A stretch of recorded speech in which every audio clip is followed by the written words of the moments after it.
I was picking something up and I accidentally like put my leg over his foot because he was up on the couch, and then he kept like wiggling his toes, which felt really weird. And like I was like, what the man? And he just looks at me and like he kept like raising his eyebrows.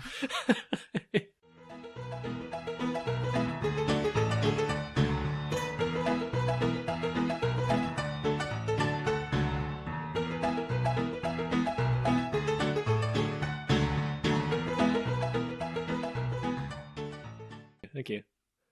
Hello, listener, and welcome to episode 4. You. Hello, true believers. Excelsior. Hello there. It's how I start every podcast, but thank you.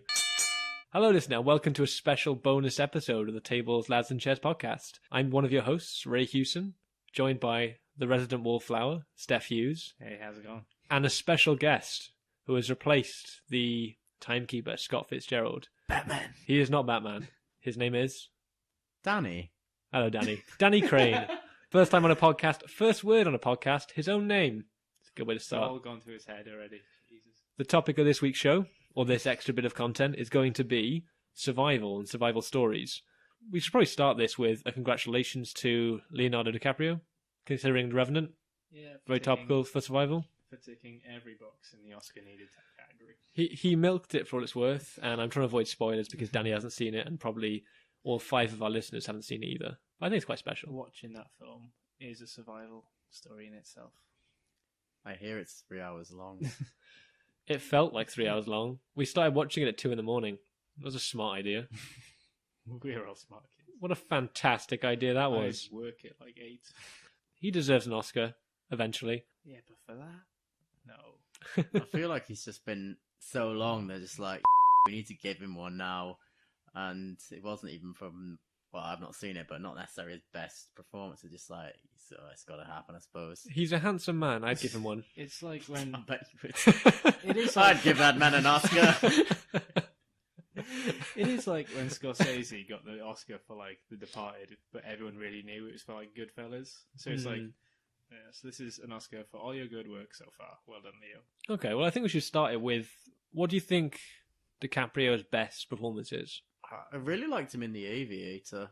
Hmm. It's going Yeah, he's back, awesome in that, yeah. and he's f***ing loopy in that. Oh, yeah, he traps himself, locks himself in a room, doesn't Yeah, he? he's Howard Hughes. Being Yeah. in jars Yeah, it's Howard and Hughes. stuff, yeah. Yeah, absolutely. Uncle Howard. Actually, he's really good in Wolf of Wall Street as well. I enjoy Wolf of Wall Street. You know he's never going to win an Oscar for that, though. It's just, it's I think depraved. yeah. In a good way. I just took my stepdad to watch The Wolf of Wall Street, not realising how much tits there were. Did Darren Duncan enjoy it? I probably. I'm sure your stepdad's seen a lot of tits, so Probably it's alright likes stuff. boobs as well. So So you like The Wolf of Wall Street. You like The Aviator. now you put me on the spot. I can't think of any Leo films. except dickhead. Shutter Island. I don't like Shutter Island. It's like, Inception. don't really like Inception. Critters either. 3. Yeah. No, I missed that part. Do you I see can't that remember. meme where just after winning his Oscar, he's got his totem thing and he just like spins it? That'd be a really in joke for him to do as well. It'd be very meta for him to do that on stage. Yeah. But Was he in? I can't remember any films DiCaprio's in now. Jesus. really? Yeah. Like nothing? I've He's gone in like a Titanic? film every I've gone year. completely blank. Oh, Titanic. If you listen to this podcast, you know Steph has a bit of a fetish for anything naval, well, anything including the maritime. Titanic. anything maritime, including the Titanic. Yeah, you went on a Patrick big. Buchanan's James- more about No, sky I didn't things. like it. Yeah, that James Cameron film wasn't even the best Titanic film. The Unsinkable Molly Brown is the best Titanic film. It's a 50s film. Is that the one where they bring it back up and it's still in one piece, or is that a different No, film? that's a different film. Okay. I know that they can't bring it up now, can they? It's sort of disintegrated to Yeah, the point where they can't bring the Titanic up. Yeah, it's Okay. probably only the pressure keeping it together right Yeah. now. Hmm. There's 2 pieces. good They've as not well. found the second piece, have they? What? No, Really? they found. Yeah, no, they found. They found the second hole. Oh, that must like- have been post-Titanic, because when Yeah. Titanic was made, I remember watching a documentary. I must have been like 8 or 9 at the time, and they were like, we've still not found the second half. Yeah, no, they found the second hole something like 7 miles away from the project. I'm sorry. Do you say the second hole? Hole. Hull. Hull. The thing that holds the boat together. I bet So you found the second hole. The second part of hole. So, what's your favourite DiCaprio film? DiCaprio film? It is a tough one. I do like Shutter Island. It's a phenomenal film. Just mind blowing. The Departed. I do like The Departed, even though, as you said, he didn't. Scorsese got an Oscar, and technically not for that. That's probably one of his best performances, especially as a young actor. I've not seen He outclassed Matt Damon in that film, big time. And it's hard to do that because Matt Damon's head's huge. You can't take any screen time away from him. I mean, it's literally big. I'm not saying he's big-headed. He's quite a humble man. He's just like Mr. Potato Head. Definitely. But DiCaprio's acceptance speech, it started out as a thank you to his parents and director of the film, and then it just turned into his agenda about global warming, which is fine, absolutely fine. But everyone went dead silent for a while, and then they started clapping to try and save face. But is that why he made a film in the snow? Because he doesn't think snow exists anymore. He made a massive ass of himself in the build-up for The Revenant. Basically, where they were filming in Canada, all the snow melted over one weekend, and he made a massive deal about how global warming was killing the planet and all this and all that. And then loads of Canadians went up and told him that the snow only melted because the storms were so high it actually blew loads of hot air over, which was apparently something that's been happening in Canada for about 200 years. Well, he was mentioning it in his acceptance speech about the fact that they had to travel for ages to find snow. So yeah, maybe he just doesn't care about that fact and he wants to push the agenda forward. But then he's saying, think of how much equipment they're moving and how many carbon emissions that they're putting in just to go there. Well, it kind of reminds me of, I know, right? That's terrible. But like Batman Begins, when they were that scene with the snow. Oh, yeah. And that ice flake that he was fighting on. That thing was 2 days from melting. Jesus. And they were told, like, yeah, we've got to do it now or this film isn't happening. Go. Liam Neeson, you tall get out there. He can save Bale. He can just pick him up out of the water. That's terrifying. I think so. But wasn't he, like, he was searching for snow in, like, the winter. But, like, in American winter time. And, like, the cold places that get really bad snow don't get snow around by then. So he's complaining about the wrong thing, really. Oh, I'm going to have to interrupt you, Steph. I'm getting word from the news van. What, my news van? Your own news van. Steph. My own news van. Steph, get in the news van.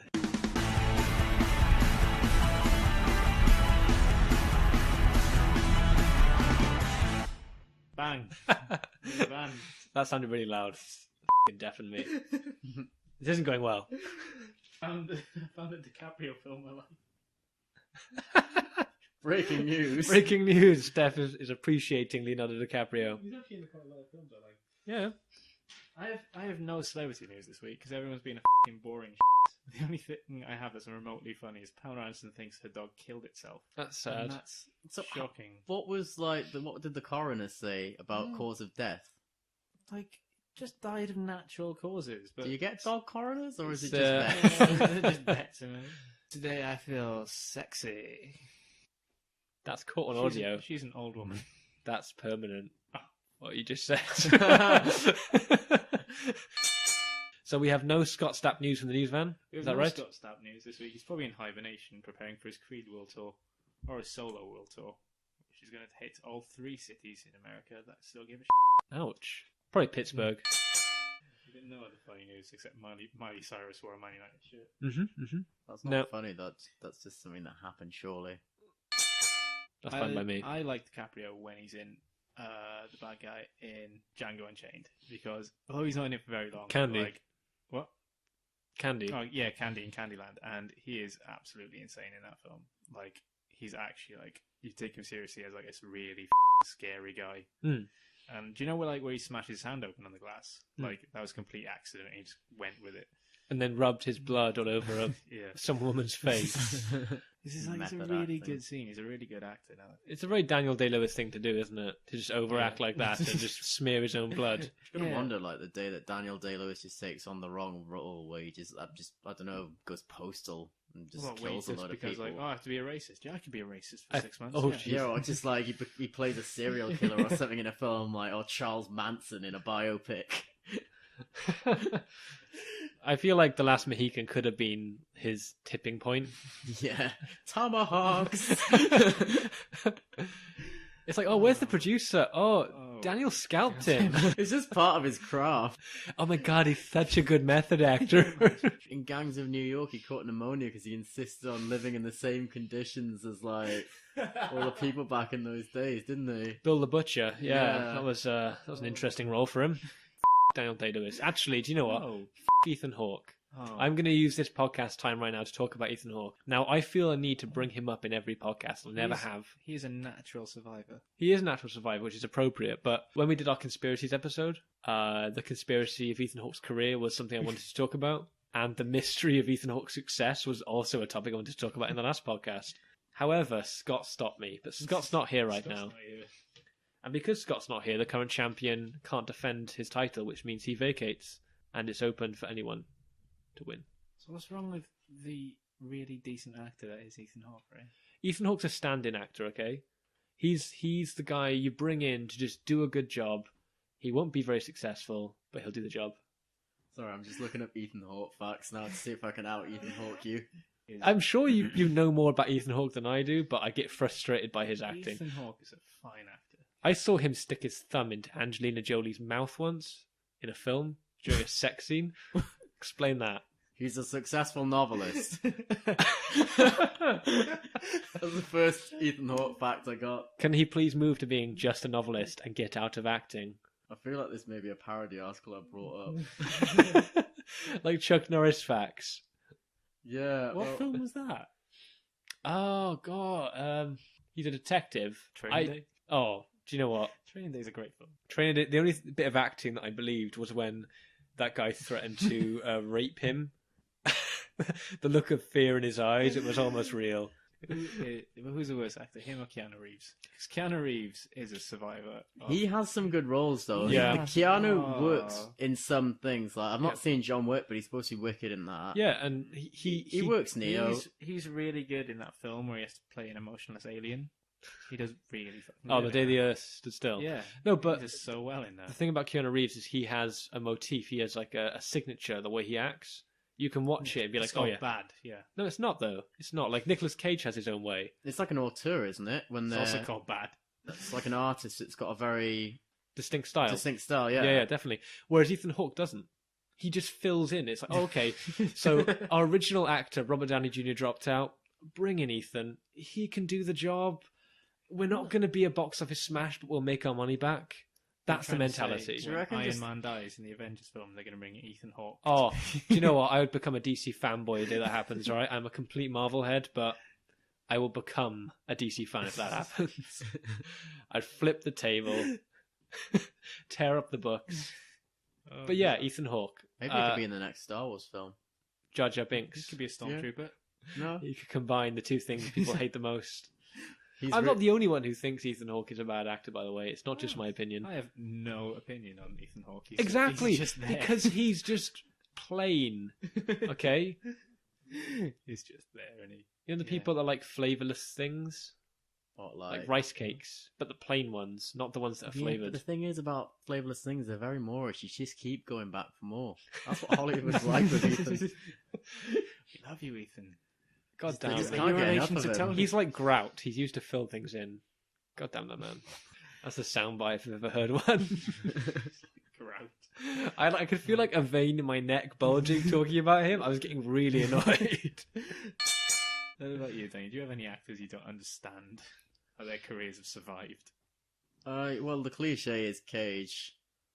Because, what was it, like, he tried suing his own financial advisor for poor decisions when his financial advisor, told him not to buy two, albino king cobras or castles and yachts. And it's just like, yeah, I suppose that's the cliche one, but let's go with that until I think of someone better. Nick Cage is just. I don't know, like. I'm just tired of calling Nick Cage now. Because. He's on a different level now, really, because he's an Oscar-winning actor, and he just appears in every film just to make money, and doesn't turn in Oscar-winning performances. Well, yeah, the old adage is that once he once he divorced his wife and she took him for everything he had, he just started taking every job. Bad Lieutenant, New Orleans, you just smashed it. you just make it sound like he wasn't even taking acting jobs anymore. He was just trying to join the police force. Oh, Nick, I've got They did- some painting I need to do. Can you help me out? I can do that for you. Was he in Death Racer as well? Was it Death Racer or something? He was in That was Drive Statham. Bad? Drive Oh, Bad? Drive Angry. That's the one. Drive Angry. So it's like he went from police officer to I could be a criminal. I could do criminal.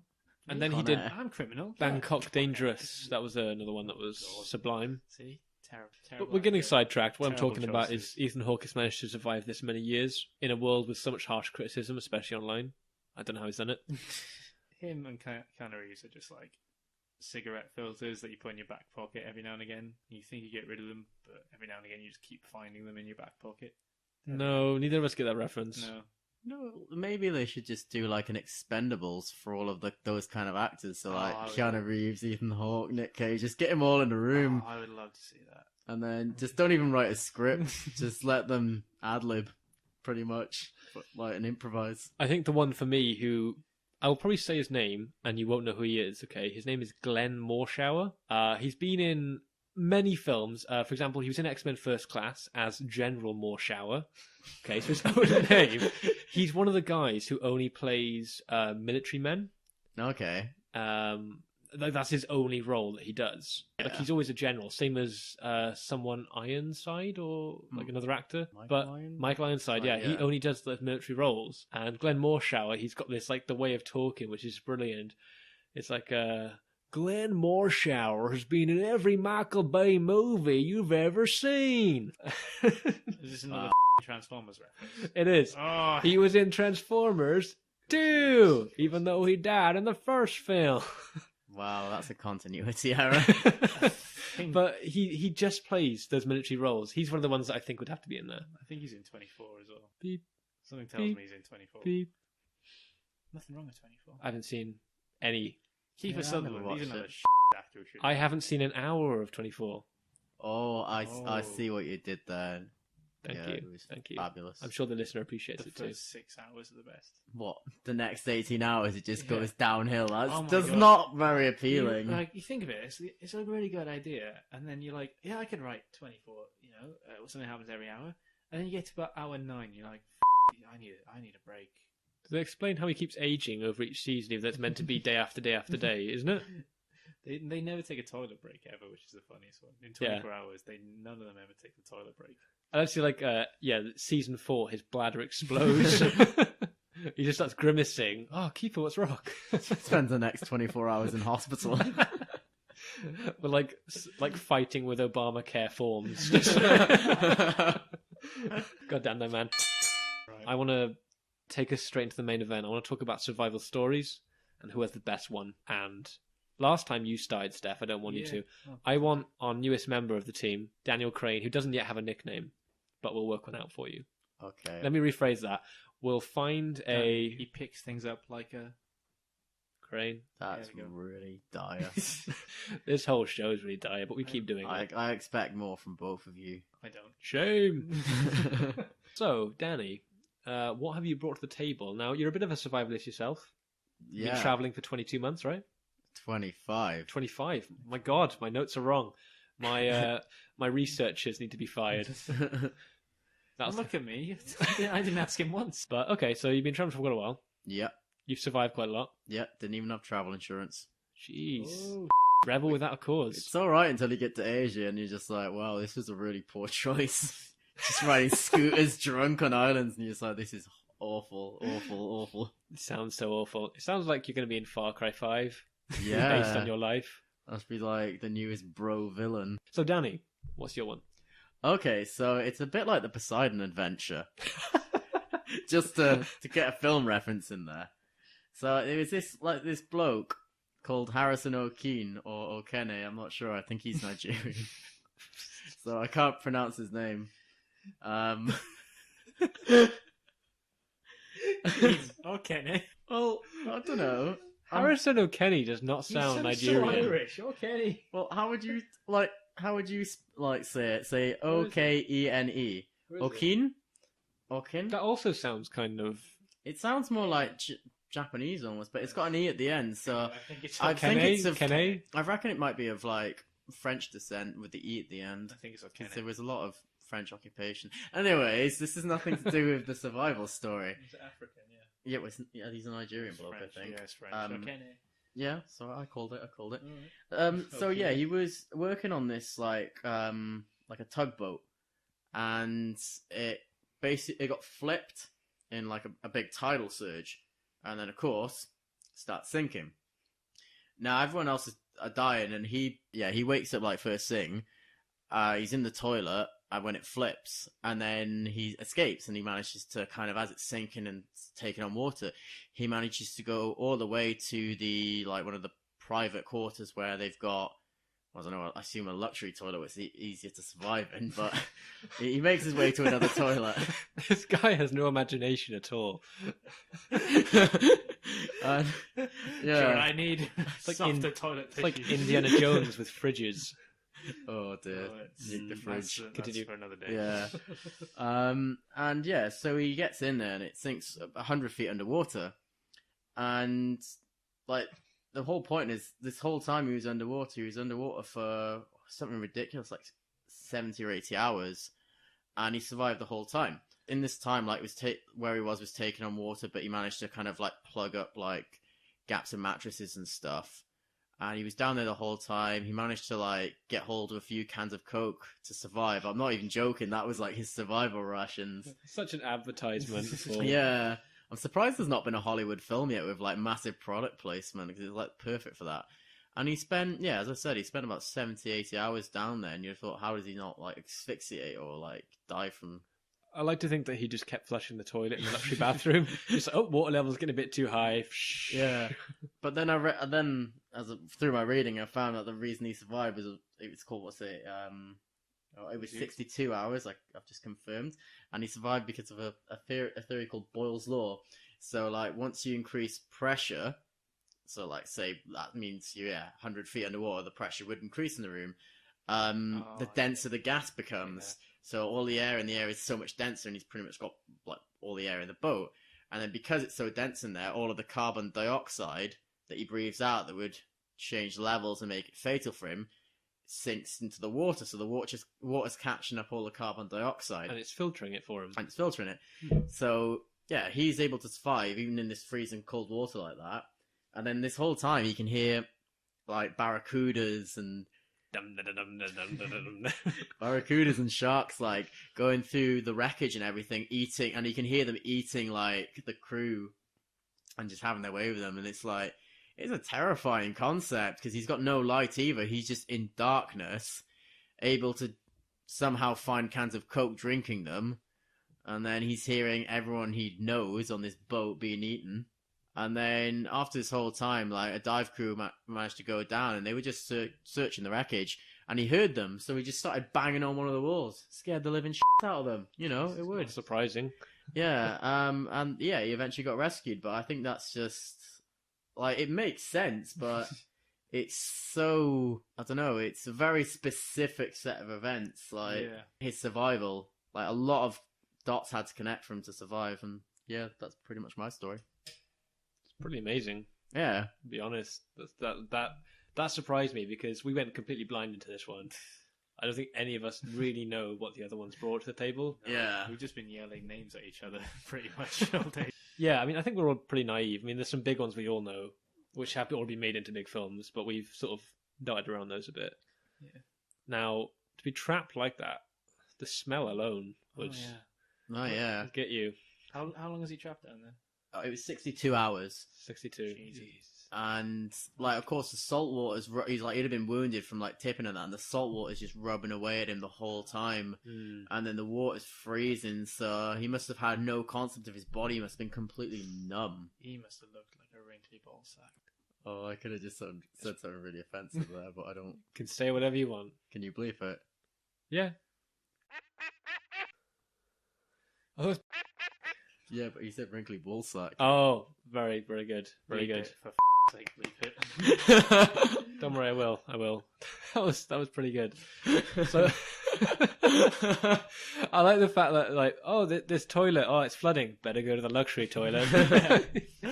You can't go up from there, can you? Well, do you reckon there'd have been more room in a disabled toilet? Because disabled toilets are massive usually.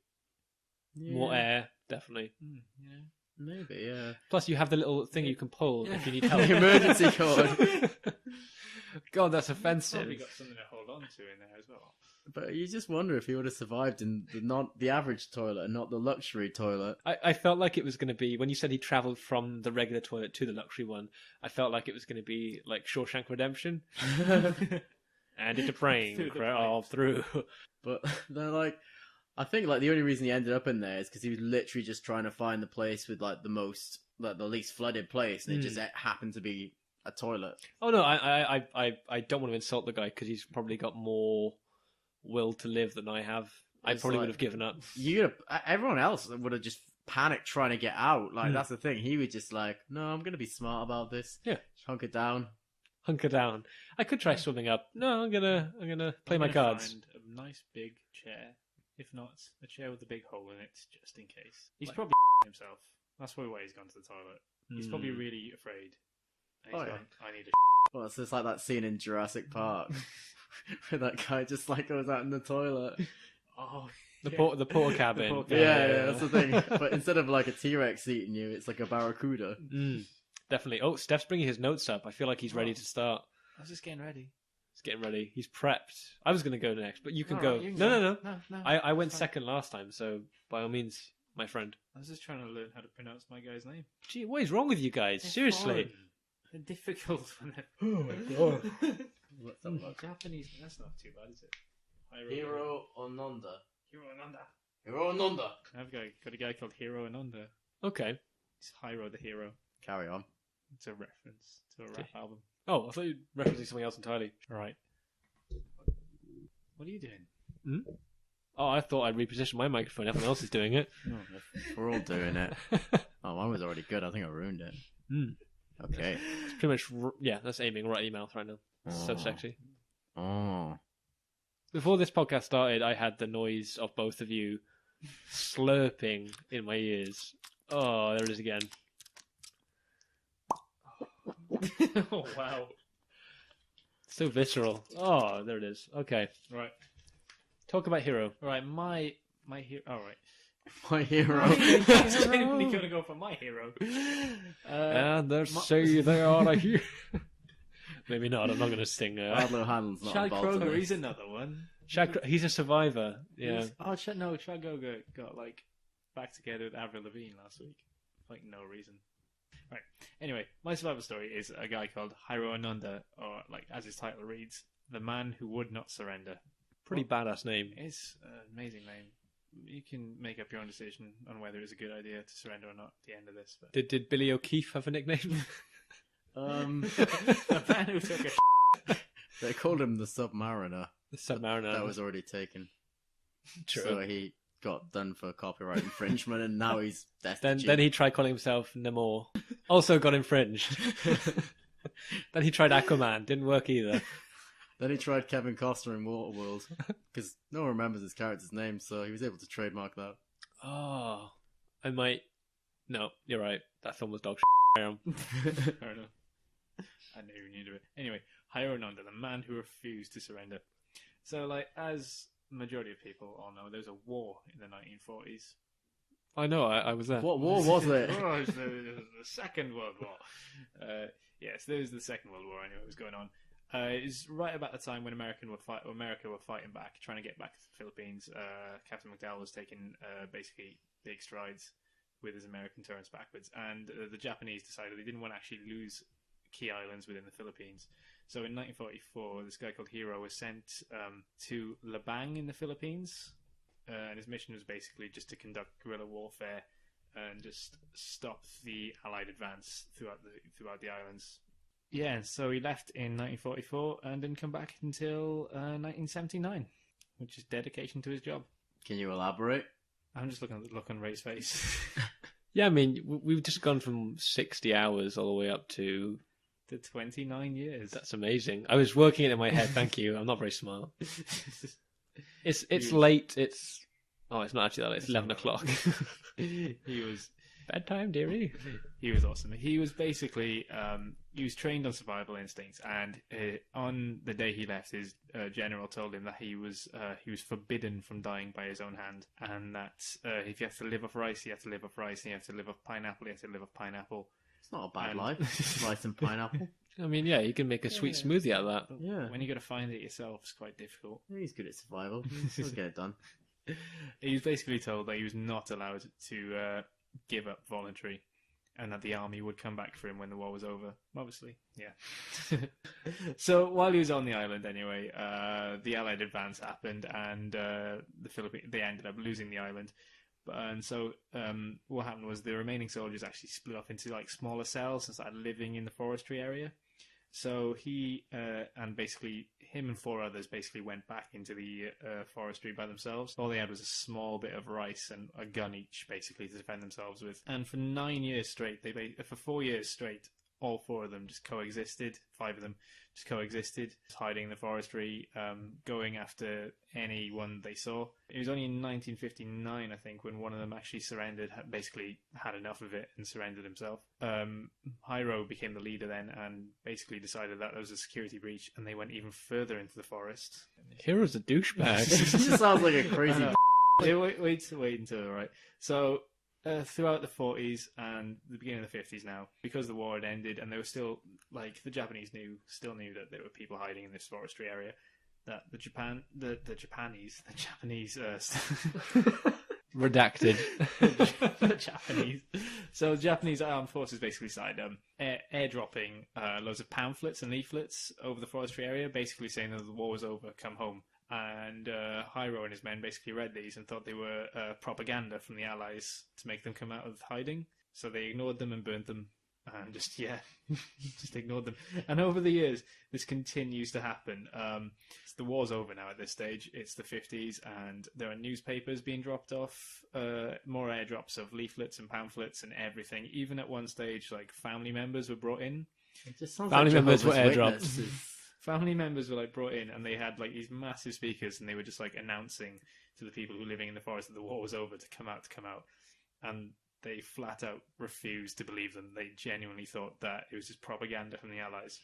So in 1953, another one of his cell members got shot, and so for 20 years there was just basically this guy called Hyro and this other guy called Kozaka living with each other for 20 years in this jungle, not even a jungle, inside this forest.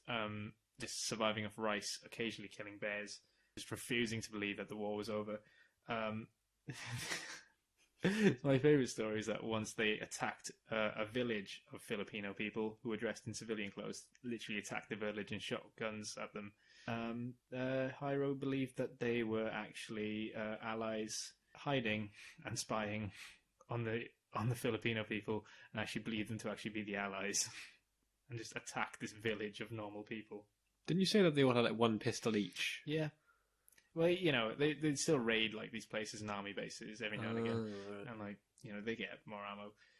It's pretty amazing. I mean, that he just Yeah. wouldn't believe it. Yeah. So basically, in 1974, Kozaka finally got shot at one stage, so he was on his own for about 4 years. Then, in the end, and this college student from Japan basically decided that he was going to find him. He was going to find his body or something like that. So he went out there to try and search for him and actually found him and tried to convince him the war was over.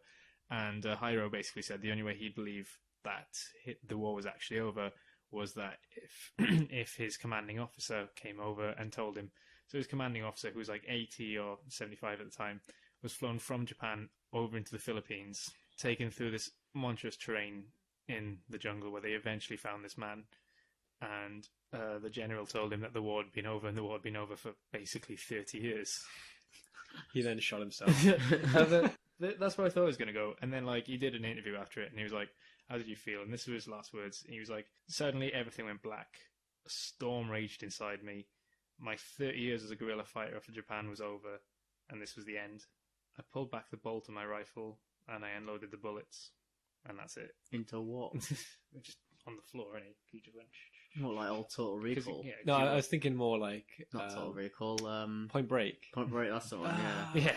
No, he just unloaded it. He just like took out all the bullets from his gun and dropped them on the floor. Oh, right, okay. okay. And More That's passive, badass, yeah. more Japanese. That's classy. and walked out basically after 30 years. And what happened to him after? Was there like... What happened to him after that? He basically went back to Japan, got hailed. Well, he killed something like 29 Filipinos in the 30 fucking years. Technically, he was done for war crimes. And he should have been done for war crimes, but the Filipino president forgave him of war crimes, basically allowed him out because he was...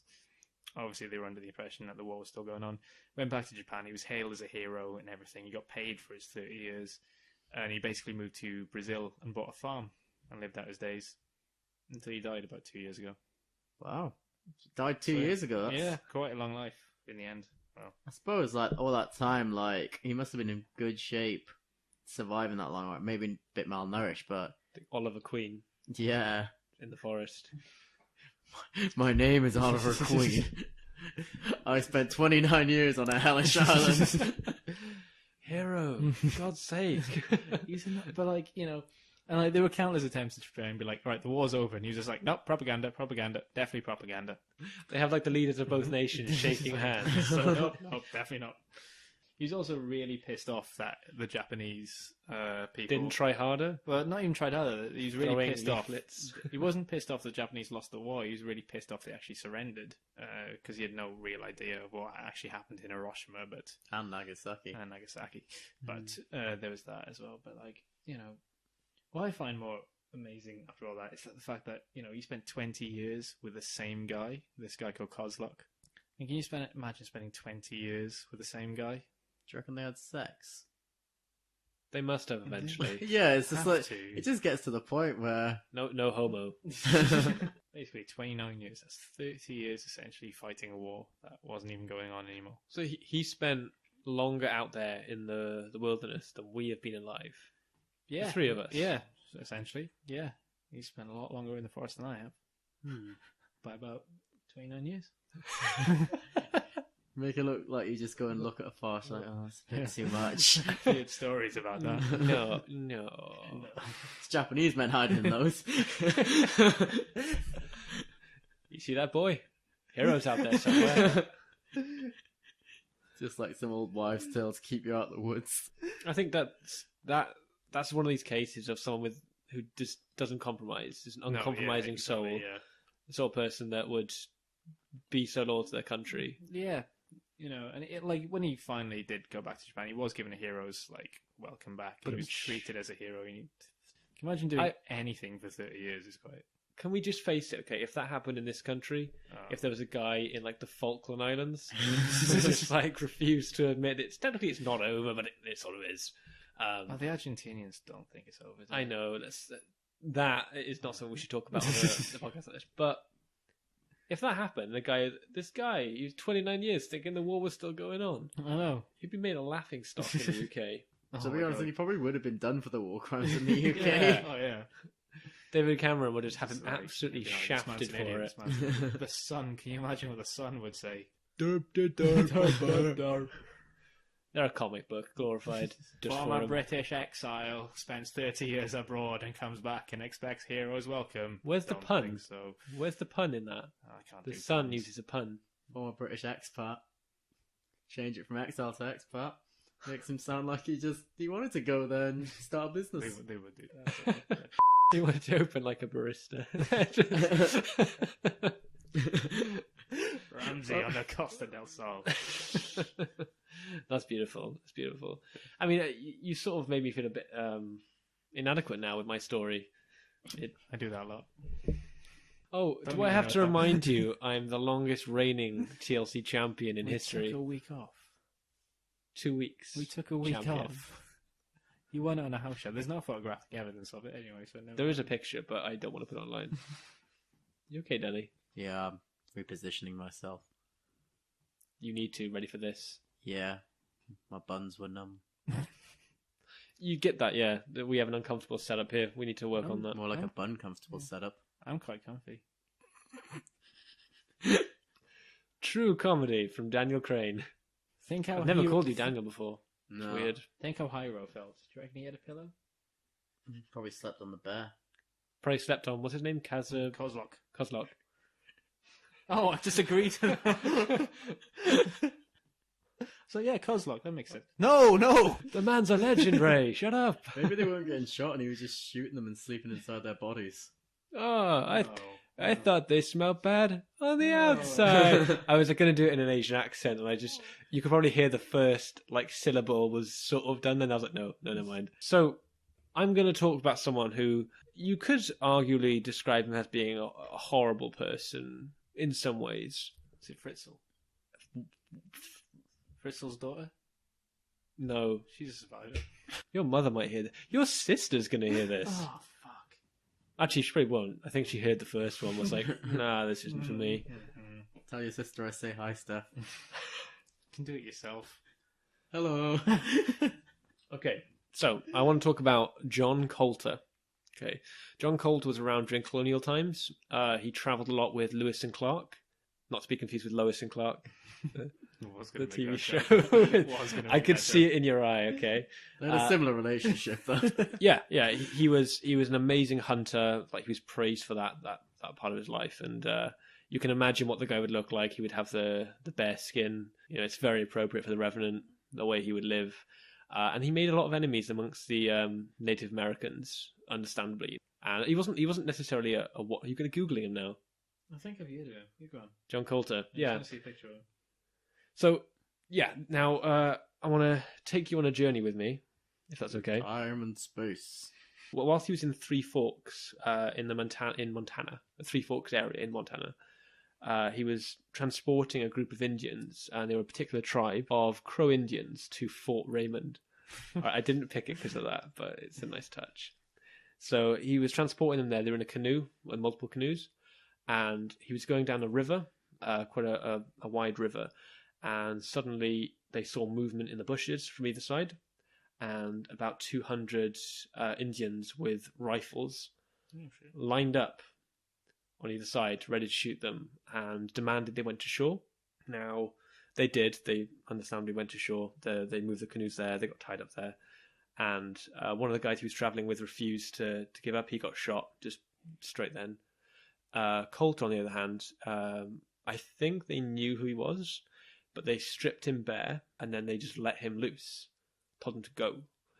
And he thought he was free, and it was going to be like a horrible way to try and survive in this part of Montana, which is a cold area in the woods. But it got worse for him. He realised he wasn't just being let go, he was being hunted. So they had him for sport. This man, John Coulter. What are you doing? You're looking at me through your spit shield. Spit tray. It's true. I want to make direct eye contact with you the whole time. Spit tray. Now, in his stories about this, which are amazing, he talks about how he fought them off. With one of them, he fought off barehanded. He was being chased by them, fairly close behind him, and he was trying to think of how to try and stop him from killing him, stop this Native American from killing him. And rather than sort of maybe ducking out the way because he's right behind him or anything, he decided to just stop and turn around, which actually freaked out the Native American, caused him to trip over, and that gave John Coulter the drop on him and take a blanket so he was no longer naked. This is a man running barefoot in the forest in the freezing cold. It's a horrible, horrible thing. But the guy eventually travelled hundreds of miles. He got back to Fort Raymond, but he was fighting the whole way. And I thought it was incredible. I still think it's possibly not the best human being in the world, but to have that level of fight, because I probably wouldn't have had that myself, where once I realised I was being hunted, I probably would have hidden in a hole somewhere, and they would have eventually found me. What was he eating then along the way? Like, if he's constantly being hunted, like... I'll be honest, I don't know. We should ask him. We should bring up say, the Ouija board right now. Was this just his stories though? Because I could be like that. Yeah, but still, like, there's going to be some truth to it. The fact that he was caught there, and the fact that he made it back, like... Yeah. Oh, I don't doubt that. I'm just like... He may be exaggerating, but... I turned around and this Native American was awestruck by my giant penis. But he actually ended up hiding in a beaver lodge for quite a while, just to evade capture. Yeah. And then he was travelling for 11 days. So quite often he would hide in the daytime and then leave at night. Yeah. And slowly he was hunting things down on the way, and he would have their pelts, and the pelts would help, cover him up slowly. almost like a video game character, sort of Level sourcing. up. Exactly. And it was getting stronger armor that could, defend against magicka and that sort of thing. Learning new skills. He eventually made it Little Bighorn, where he was essentially saved. Little Bighorn. Sounds like a Pokemon place. It does, doesn't it? I feel like you Town. would collect a badge there, wouldn't you? Yeah. But it would be an easy badge. It'd be one of the grass Pokemon. Yeah. That's definitely. But I found it fascinating. It's one of those things. Yeah. It was particularly important because The Revenant was only a few days ago that I watched it, and I thought it was quite interesting anyway. Yeah. But the whole idea, physically having to fight now, it's not just having the will to live, but it's the will to fight back like Yeah. that. I thought it was quite impressive. Just myself, but whatever. So John Coulter, and there's a memorial to him every year. They do a thing called Coulter's Run, which is like a marathon thing for charity. Chase Indians. Jeez Christ. I wonder what the Native Americans think of it. That's the thing, yeah, you can imagine. It's Probably not well regarded, is it? Possibly not. I mean, like I said, he wasn't like a war criminal, like hero or anything like that. Yeah. But, he was a skilled hunter, and during colonial times, you would have to kill or be killed. So Yeah. he had killed, and I feel like he must have Yeah. had a reputation for that. Yeah, it was a different time though, really, wasn't it? That's what they say about Jimmy Savile, mate. Yeah, It was a different time. Diddling. if you went, But it still wasn't the Serious. norm back Yeah, then. yeah. Killing was a bit more of a norm back then if you're kind of a pioneer, aren't you? we're on some murky ground. I do feel very uncomfortable talking about it. But that's John Coulter. Read up on him. It's fascinating. And I will definitely look into both the ones you're talking about, especially Danny's one, because stuff. He's on a motherfucking boat. He's in the shitter. That was the tale of John Coulter. Yeah, that's pretty cool. He wasn't on a boat. He wasn't on a boat, so He's that's on a canoe. immediately He's on a lost canoe. Steph's He vote. was on a canoe at first. He was for a while. So This is surprising. This is the only time I don't think I've mentioned a boat, and you both have mentioned a boat of some kind. almost to piss you off. You have got a thing about them, haven't you? I like maritime things. They're quite Hmm. interesting. That's fair enough. Now, we should probably pick a winner. We have to. That's how the podcast works. Okay. We have no independent adjudicator because she left the room. So, gentlemen, where do your votes lie? I personally, even though it's an amazing story, I think the story of Hero is just ridiculous. I feel like we laid too much judgment on him, which doesn't help the story. True. I built up this story around him, but I throwing leaflets at him constantly, like, Hero! Sake, here, Read it! Jesus! But yeah, I personally, I'm going to call him Brian O'Keefe because I can't remember his name. Brian What was his name, Danny? Ethan Hawke. Take it back, Steph. You have my vote. No, his name was quick find jokes like that. Harrison O'Keen, or we couldn't work out. Kenny. O'Kenny. Kenny. O'Kenny, yeah. O'Kenny. Harrison O'Kenny. I feel like my story is the only one where the person involved was someone who survived without killing some people. You're absolutely right. Like he was a bit more wholesome. Family values Harrison, sitting in the shitter, waiting for help on the poop deck. He wasn't on the poop deck. That's not how ships work. Just sounds funny. Stop laughing. Grow up, you Poop deck. man-child. So, Steph, You wouldn't have said poop deck if you didn't think poop deck was a funny word. it's so funny.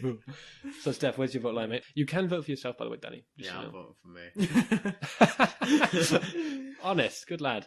I don't know. I think I'm going to go with O'Kenny as well because I think there's a boat going down. I'd have gone, nah, it. I think if some Native Americans let me go, I think I'd still have something in me. Maybe I'd climb a tree or something. You'd be naked, Steph. You're kind of in your element though. At least when you're Yeah. on land, you're being hunted, but Yeah. you can at least sprint for a bit. Yeah. Hmm. Hopefully, you might hit a river and just get washed downstream. Something like that. It's like in the films. Steph runs without moving his arms, so he would look pretty I run funny. with all the energy in my body's going straight to my legs, so I don't have to waste time with my You've arms. optimized, but I you just- lose momentum. I just think of that that's what you think. online flash game. What was it called? Where you're running and you Quap. just kind of start running backwards or something like that. Steph is a living embodiment of Quap. Yeah, I can imagine that being Steph. That's beautiful. Everyone tells me I have a funny run. I disagree completely. 'Cause you Very can't see it. efficient run. Ireland's more extremely efficient. efficient. Yeah. Okay. Yeah. Okay. So I think Danny wins. Oh God. Bitches! He comes in for one episode. He picks up the strap and he leaves.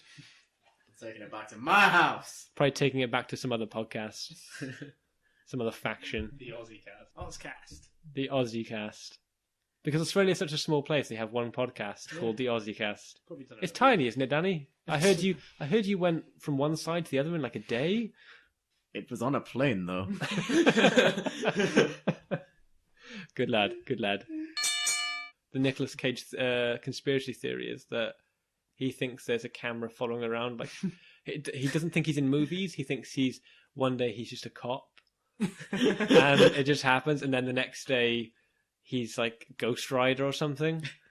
Well, and the next day he's been hunted by a cult of people on the Yeah, island. and just like the cameras, they just think he's so cool, so they're following him around like reality TV. It's a The genuine Truman Show, but a bit more extreme. and a bit more self-aware as well. Like he accepts himself in a show. I'll edit that out. So it's like Nicolas Cage, like the highest grossing reality show of all time. Is that what you're saying? I would watch the Nicolas Cage show every day. Like when Big Brother first came out, when it was cool and it was a social experiment like that. You just licked your glasses. I know. That is all. I'm not quite sure why I did that. Nothing like a pregnant pause to end the podcast on. I'm not quite sure why I did that, to be honest. Well, ladies and gentlemen, this has been episode 4, or the special edition late night episode of Tables, Lads and Chairs. Which is quite early. It is actually, yes. It's not the latest we've recorded, I don't think. No, it's almost midnight. So I want to do some plugs, if that's okay. Do what you want. Do whatever I want. Ray, you go ahead. We have a Facebook group, Yes, the Tables, Lads and Chairs Facebook group. which I don't go on. Not many people go on, but feel free to comment and suggest possible future topics for Yeah, us. Please do that. That'd be Generally have a useful. Yeah, we're running out of ideas. We've Help. actually run out of ideas now. I kind of want to do continuity errors in films, like the worst continuity error as a future thing. I can already think of one. Yeah. I've already got it. Yeah, exactly. See what I mean? Yeah. And that's an interesting one. We also have a website, tableslads.chairs.com, where you can listen to this podcast and more like the it. Other ones, Hmm? all the other ones, and there may be some more content on there soon. Who knows? I have a Facebook page. It's Danny Crane. I sometimes post updates. Danny Crane, you beautiful human being. You've been an excellent co-host on this show And winner. and winner. I Winner. can't see you with that title on your shoulder. It disgusts me. Yeah, it's got it the long way around. If the fans want to see it, I don't want to call you a fan. Fan means fanatic. I don't think anyone listening to this show is a fanatic. But if you do want to see Danny with the strap, please go to the Facebook page where you'll see a picture of him on the cover. Apparently. If I take the picture. If he takes the picture and then sends it to me, so I I can just post it up realised there. I'm the holder of the camera. I don't have to take pictures of anyone. You will. Yeah, you're doing it. Of me. This belt means something to I've been one of your hosts, Ray Hewson. Oh, you're not gonna. All right. I have to do my own outro, do I? Oh, the title's been dropped. It's fine, it's safe. So Danny may not be back to defend his title next time. I will. If that happens, it'll be vacated. Just like when Scott won. Coming back. Danny's going to be back. Danny's here for a while. That's a possibility. Yeah, cool. Making slurping noises in my ear. Oh. That's And mi- really loud in his head. And as well. That's mispronouncing amazing. names as well. Like Roy. Like Roy. Hello, Roy. I've been joined by the resident wallflower, Steph Hughes. I was gonna say hello again. Goodbye. We're not Welcome starting to this the again. podcast. And Night, folks. the current reigning TLC champion, Danny Crane. I'm Danny Crane and I'll continue to be Danny Crane. Glorious. Goodbye. Decent idea.